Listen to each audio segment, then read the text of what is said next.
My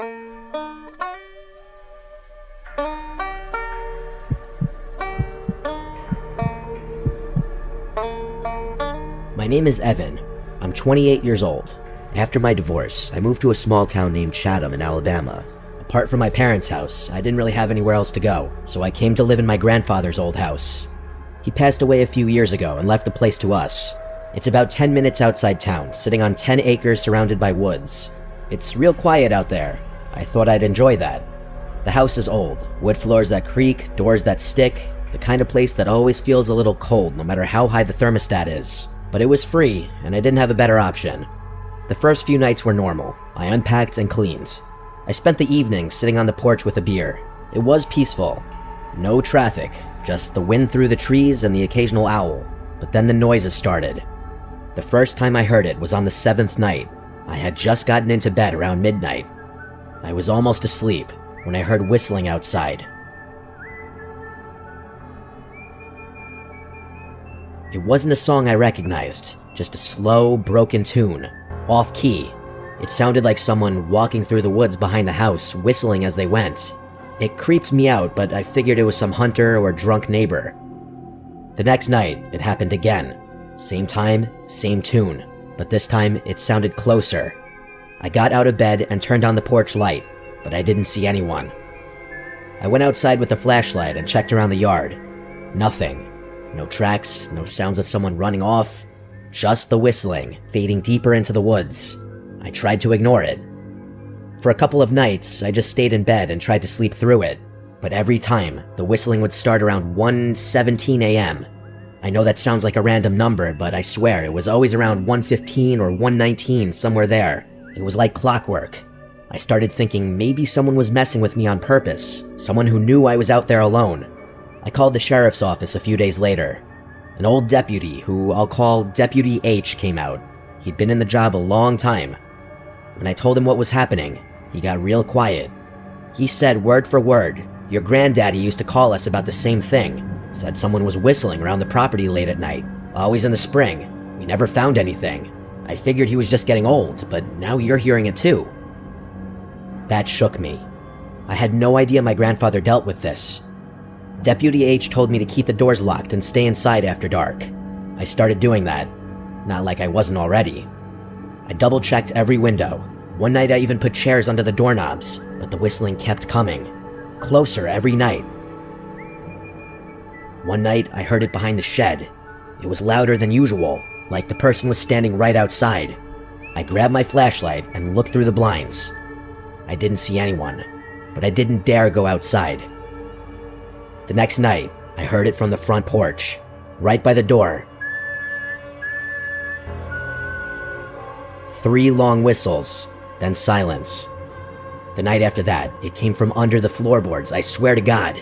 It was like someone was in the crawl space, whistling up through the vents. I didn't sleep at all that night.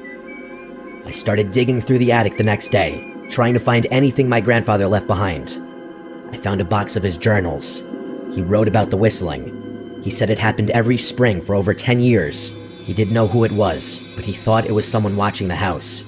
He said he used to sit up with a rifle by the front door just in case. He said it only ever happened when he lived alone, after my grandmother died. I called Deputy H again. He came by and read the journal, and he looked nervous. He told me to be careful. He said don't open the door if you don't know who it is. That night, I stayed up. I sat on the couch with a shotgun across my lap, a shotgun I barely knew how to load. I waited. At 1:17 a.m., the whistling started again, but this time, it didn't come from outside. It came from the hallway, inside the house. I froze. The hallway light was off. I could hear the whistling moving closer, step by step. I stood up, aimed the shotgun, and shouted, "Who's there?" The whistling stopped. I flipped the hallway light on. Nothing was there. No one. I didn't sleep again after that. It was 2 nights since then, and I hadn't heard it again. I was getting sick. I didn't know who this person was. I didn't know why they picked me or my grandfather, but it was real, and I knew it was. I don't believe in hallucinations to that degree, nor do I believe in anything paranormal. This was a real person. After that night, things went quiet for 2 days. No sounds, no movement, no sign of anything. I thought maybe it was finally over. On the third night, I went to bed just after midnight. I didn't stay up this time. I left the hallway light on just in case. At exactly 1:17 a.m., I woke up to a new sound. Not whistling, knocking. Slow, paced-out knocks. 3 of them. They were coming from inside the house, from the back door. Then silence. I didn't move. I stayed in bed, listening. A minute later, I heard a new sound. A creak from the floorboard in the hallway. Then another. Someone was walking. The hallway light went out. I grabbed my shotgun, heart pounding, and stepped out of the bedroom. The hallway was dark, but at the end of it, I saw something. A person, wearing black clothes, pale face. They were standing perfectly still, just watching me. I raised the shotgun, but my hands were shaking. I tried to speak, but my mouth was dry. I raised the shotgun, but my hands were shaking. I screamed, "Don't move," with my shaky voice. I saw in the dark the person slowly start lifting their leg and turning as if they were about to run. I screamed, "Stop," and at that moment they darted out of the hallway, out of my line of sight. I heard their surprisingly heavy footsteps stomping out the front door into the dark. I ran outside and fired a shot, not into the air, but straight ahead into the darkness, low-key hoping I'd hit him in the dark. I screamed, "Don't come back." The shot hurt my ears, ricocheting off the walls of the house and the deck. I locked up the house, got to my truck, and drove into town. I slept in my truck that night. The next morning, Deputy H drove out there, and the front door to the house was unlocked again. That confirmed whoever that person was had a key to my grandfather's house. Nothing was broken or missing, but Deputy H recommended I change the locks, and he also off the record suggested I move out of that old place, because someone out in those woods hasn't taken kindly to either my grandfather or myself being in that house. I drove out to the local home improvement store and switched the locks that day, that same hour. After that, I left that house to go to my parents' house out of state for a while. I left it to my dad to eventually sell that house. Anything of sentimental value we took out, and the rest was just left in there or sold. My father, of course, left out the fact that there's some creep who's been stalking the house for apparently decades now. How they potentially got a key, who they were, why my grandfather never said anything, I don't know. It all disturbs me deeply. I personally think it was some disturbed creep living in a nearby house. I eventually moved to a more urban area. This experience left me honestly too unsettled to live in a remote location.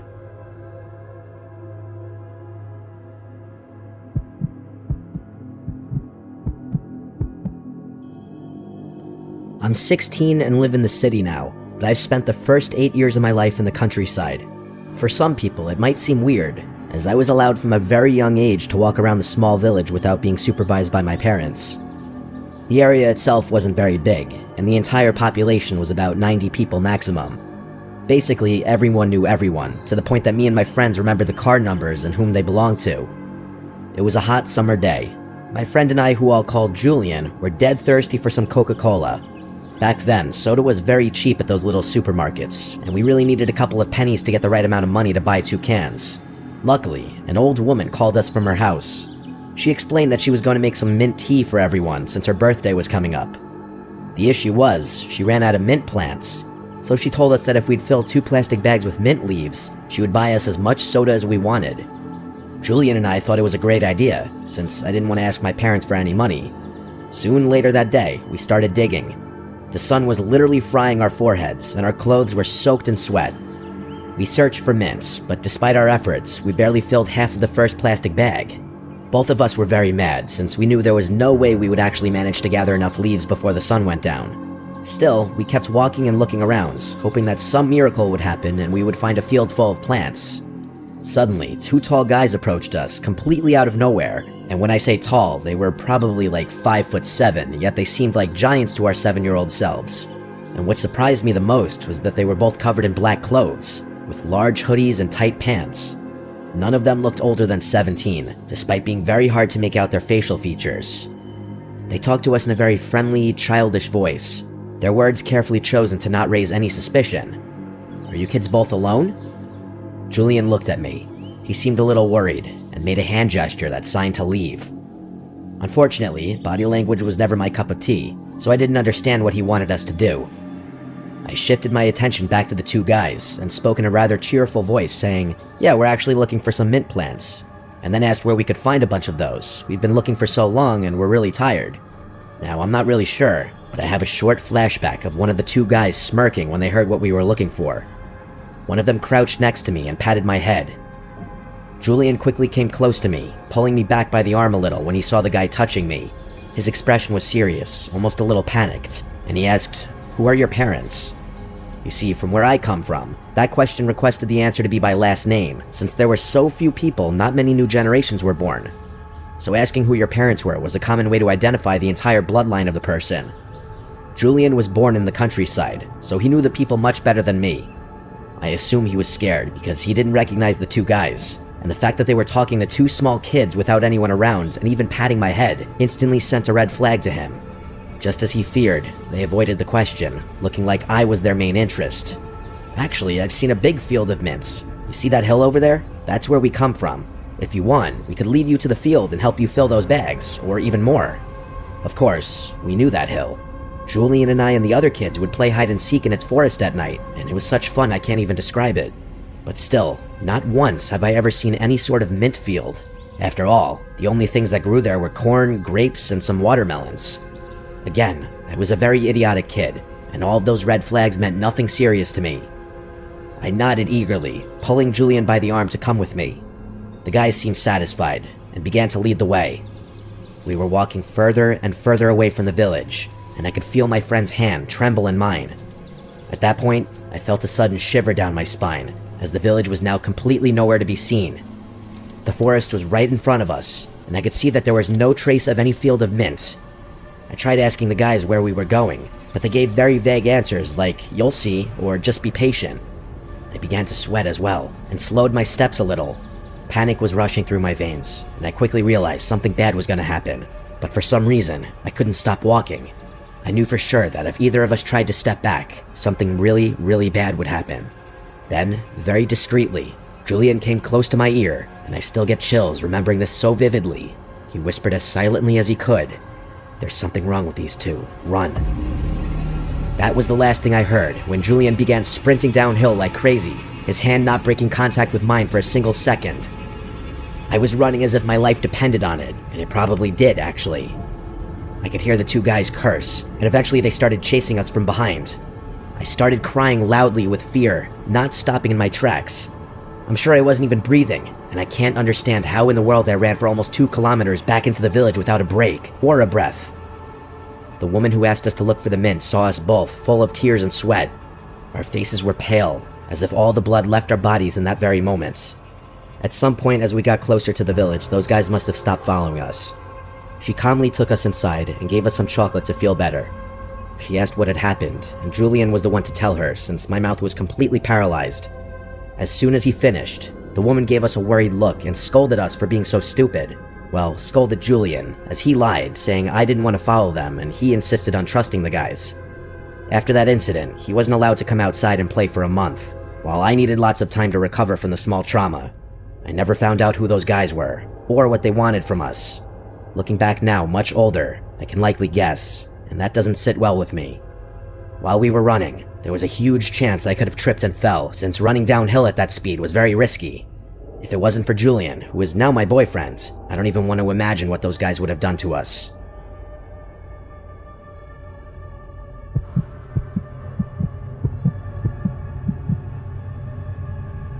My parents used to work a lot when I was little.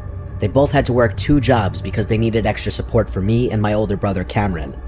Their jobs kept us on our feet, but still required them to be gone most of the time, so they hired a babysitter for us on some website. It was a young white girl, maybe early 20s, named Michelle. For about 4 to 5 months, Michelle came over every weekday to babysit us.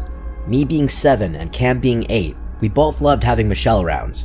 She was young, polite, and very energetic, which meant we could have a lot of fun playing with her versus some old lady that's always tired and in a bad mood. Cam and I did online classes because school would be too hard for my parents to keep up with. Michelle also helped with that a lot. When summertime came around, my parents told Michelle she should go relax for a bit. You know, they wanted her to have a nice summer vacation, especially after all she'd done for us. But that also meant that we didn't have a babysitter for the summer. My parents didn't want to go through the process of finding a trustworthy babysitter, so they decided to just take Cam and I to our grandparents' house. They lived in Texas in the countryside, which is a little far from our house in Oklahoma, but it would be worth a drive given we'd be there all summer. The weekend came around, and on Saturday, we started our drive. The ride was beautiful, but obviously to little me, it was the most boring, nauseous experience ever. We finally made it to their house after what felt like forever. It was a medium-sized cabin-looking house in the middle of a big open field and woods around the back. A little off to the side was kind of a barn-style building with an area for animals such as cows, goats, chickens, and other cool stuff. We all said our hellos, and right away, my grandpa wanted to take Cam and I on a little tour around the place. My parents stayed inside talking to my grandma as she cooked dinner for us. The night was amazing. We got to catch up with Grandma and Grandpa, and we played a little bit with their dog Cora. When it was time for bed, my brother and I shared a room with a bunk bed and a TV. The room next door was another bedroom where my parents slept. My mom and dad fell asleep very fast because they were tired from the drive, and they had to be home the next day for work on Monday. Cam and I stayed up a little bit longer watching some cartoons on TV. After a bit, we finally went to sleep with the TV on. Around 2 a.m., I was woken up by the sound of footsteps outside my window. Heavy footsteps. I couldn't see what was out there because the window had blinds over them. The footsteps didn't wake up Cam because the TV was still playing, but I could still hear them. I then heard a weird noise coming from the window, and after 2 seconds, I heard a grunt. Someone was trying to open it. I went to my parents' room to wake them up and tell them. They didn't really believe me and thought it was my imagination, of course, but when they went to check, nothing was there. So they just brushed it off as an animal sound.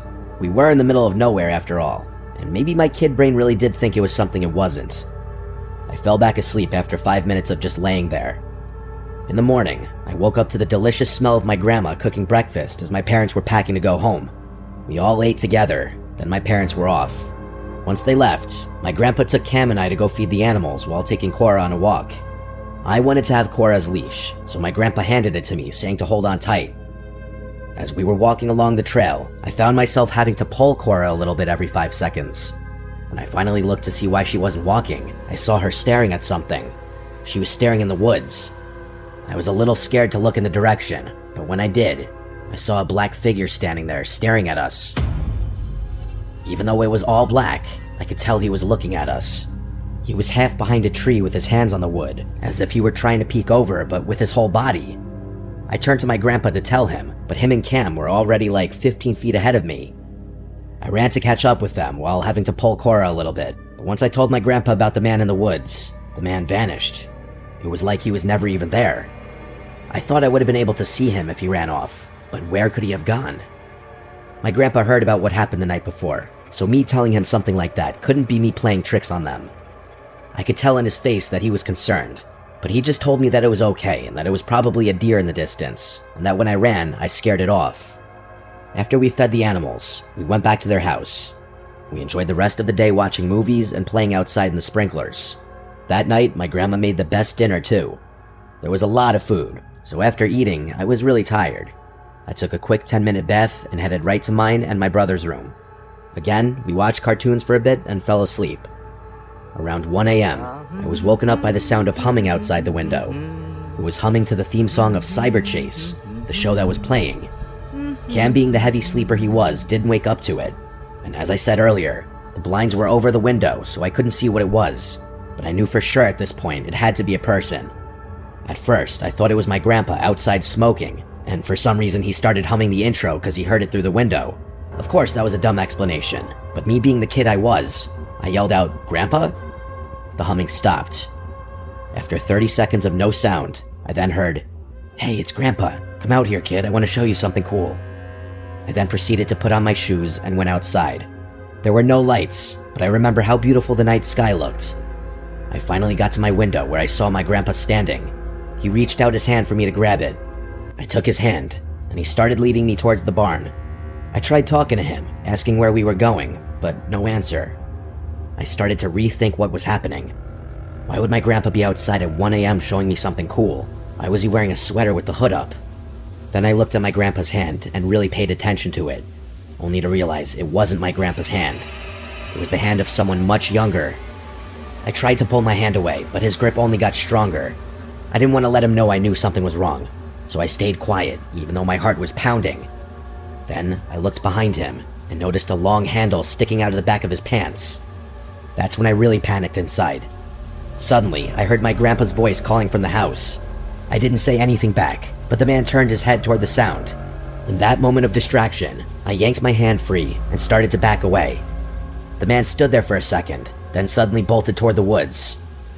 I ran straight for the house, yelling for help. By the time I got inside, my grandpa was waiting for me with his arms wide open, and my grandma had the phone to her ear talking to the police. Not long after, the cops showed up and started searching the area. They found the man hiding in a ditch not far from the house. In that ditch was some stuff he'd taken from the barn, and most disturbingly of all, they said he had an axe tucked into the back of his pants. After further investigation, they found that the lock on my grandpa's shed had been broken off, leaving it open for anyone to get anything they pleased. In the shed were a lot of tools that could have caused more trouble. After a couple of days, my grandpa found out that that man turned out to be Michelle's ex-boyfriend, who I'll just call Dave. Dave admitted to have been stalking us and planned to take me that night. He figured it was easier to take a little girl, so he went after me. He said he wanted to take me because he knew Michelle cared about me a lot, and if he had threatened to hurt me, he could make Michelle do anything. Dave stated he mainly wanted to use me to get back with Michelle because he wanted to start over and live a happy life with her. He claimed he was never actually going to hurt me. After this whole incident, our parents picked Cam and I up a week later and started looking for better jobs so they could be home with us more often. They also let Michelle go, which is understandable. I'm so grateful that the police station wasn't that far from my grandparents' house. But most importantly, I'm thankful my grandpa had woken up that night to use the bathroom. Even after 20 years, it still gives me chills to think about what would have happened to me that night.